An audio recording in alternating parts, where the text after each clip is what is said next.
Newcastle Fans TV.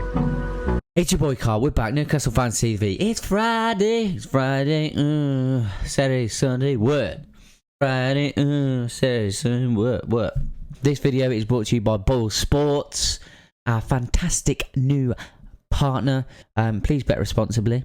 Out of the last 7 fixtures between Newcastle United and Wolverhampton Wanderers, 5 of those have finished 1-1. Off the back of the performance against Watford, do I expect us to set up similarly? Yes. Yes, I do. I expect a 4-4-2, as you like to call it. Is that really what we played? Did we play a 4-4-2? I can't remember, really. It wasn't, was it? Was it more like a 4-5-1? Correct me in the comments, I can't remember. I was at the game. Yeah, Richie played left back, didn't he? Bankier right back. Federico Fernandez. Was it Kieran Clark? With Sean Longstaff in the middle. Isaac Hayden. Miggy on the left. No, Joelinton on the left. Miggy play on the right. Yeah, maybe it was 4-5-1. Or with Joe Willock in that kind of 10 role, weren't it? Miggy on the right and Maxi up top. Yeah, well, either way, I expect something similar. I do. That being said, though, interestingly, Newcastle United have brought Lucas De Ball, has been promoted to the senior team for first team training. I'm not convinced that Joe Willock will be playing tomorrow. There was a few people that said that they didn't think he was injured after watching it on the television, but I can tell you categorically at the game the kid was injured. He was struggling. Why he wasn't brought off prior, I don't know. Several times, at least 3 or 4 times he pulled up. And I don't know if that was shown on camera, but he pulled up and he was trying to nurse his foot. What's actually gone on with his foot, I don't know. I've not personally read into it too much. I don't know whether he's broken a metatarsal or there's been some sort of stress fracture in his foot. But there clearly is something like that because he is operating in a boot at the moment. And he shouldn't have played 70 minutes for Newcastle United against Watford at Vicarage Road. Shouldn't have been done. However, he did, whatever reason that is, whether that was him pushing Steve Bruce saying he could play or whatever, or get him, a bit of a sign-off from the medical team. He shouldn't have played that long. He should have been brought off. It was a little bit frustrating to see, to be honest. We were all surprised that he actually come out at half time. That being said, if he's available and he's fully fit, by all means include him, or if he's 75-80%, play him for 45 minutes or bring him on for the last 30, something like that. Don't fuck around trying to get 90 minutes out of him because it will just prolong the injury. Come on. It's common sense, y'all. Joelinton on the left, I like it. I honestly think the guy has been exceptional over the last 3 games. And I know people, again, will disagree, but a lot of chances have come from Joelinton and he's not been credited with them, or he's not being given the credit that he deserves. He was fantastic against Watford. Absolutely fantastic. He helped Richie trying to nullify Ismail Sarr as much as possible. Yes, there was a lapse in concentration, which ultimately resulted in the goal, but he was impeccable. Absolutely impeccable. His first touch was fantastic.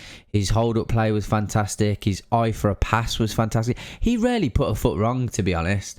Joelinton isn't a striker. He's not worth £40 million. We know that. That's not his issue. He's a half-decent left midfielder. He's not an out-and-out winger. He's a strong left midfielder who can bring the centre midfield and strikers into play. Now, if you want to bite my head off and get at me in the comments, that's absolutely fine, but prove me wrong because he's done it in the last week. He did it against Manchester United. He did it against Leeds. The amount of times I've seen him do a Cruyff turn and pick out an easy pass, or rather, pick out a very good pass to create an opportunity from the edge of the box, whether it be a reverse pass or crossing the ball into the box on the floor. Picking out the likes of Maximin, Miggy, Sean Longstaff, and creating opportunities is a lot more than you think. But if you start to watch him a little bit more in depth and take away this fact that you expect bags of goals out of him, or even 1 goal, you might look at him a little bit differently. He's not a goal scorer, and I agree. There was still an opportunity against Watford that he should have scored. So I don't want Ryan Fraser in the side. I personally think he's overrated, and I know again I'm going to get stick for that. I just can't see him. I don't like his attitude at all. I don't like it. I don't expect him to start. I do expect Joelinton to start. I expect Sean Longstaff and Isaac Hayden to start. bar no injuries from both of them. I thought they both had very good games as well, so you want them to continue to take that confidence into the game. Jacob Murphy, I wouldn't be... well, before we come on to him, actually, Miggy Almiron, again, second half was absolutely fantastic. You couldn't fault anyone in terms of the effort and the football that we played against Watford. Obviously, the finishing left something to left a little bit of a sour taste in your mouth. And I just hope to God that they've been working on that all week.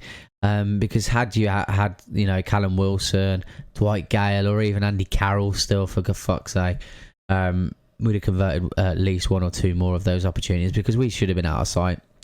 Absolutely zero excuse. We should have been out of sight. So yeah, if Miggy starts, fantastic. If not, Jacob Murphy got forward very well when he come on. His finish was abysmal. Alan Saint-Maximin, isolated up front. I don't like him playing there, but that formation worked against Watford. It did.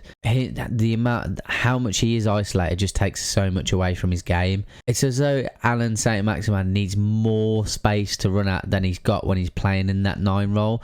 So you're only seeing him from like 35 yards up until out of the goal, up until maybe the 6-yard box. He's got such a small window of opportunity to be able to run at a player with pace and use some sort of skill to beat a man and then get his shot off. He almost needs the whole half of the pitch to be able to be effective. That makes sense. He needs to have more field of view to do what he needs to do what he does best, and that needs to be out wide as well. It needs to be out wide. That's where he plays best, in my opinion.